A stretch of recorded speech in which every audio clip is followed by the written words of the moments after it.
بسم اللہ الرحمن الرحیم۔ السلام علیکم دوستو، میں ہوں علی رضا اور آپ دیکھ رہے ہیں روح انسان۔ آج کا ہمارا ٹاپک ہے امام علی علیہ السلام کی خدمت میں ایک شخص آ کے عرض کرنے لگا، یا علی، وہ کون سا عمل ہے جو افطاری اور سحری کے وقت اللہ کو سب سے زیادہ ناپسند ہے؟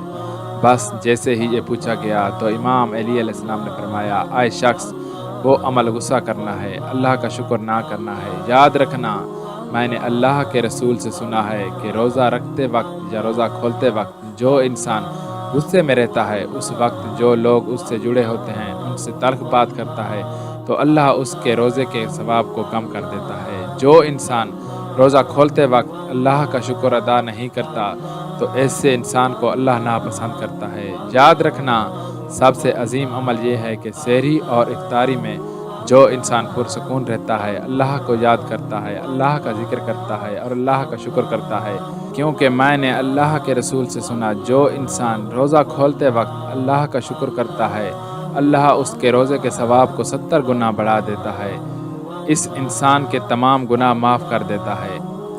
دوستو، آج کی ویڈیو بس یہیں تک تھی۔ امید ہے آپ کو پسند آئی ہوگی۔ اپنی رائے کا اظہار کمنٹ سیکشن میں ضرور کیجیے گا۔ اگر آپ نے ہمارا چینل روح انسان سبسکرائب نہیں کیا تو جلدی سے کر لیں، کیونکہ ہم آپ کے لیے ایسی اچھی ویڈیو لاتے رہیں گے۔ ملتے ہیں ایک نئی ویڈیو کے ساتھ، تب تک کے لیے اپنا خیال رکھیے گا۔ اللہ حافظ۔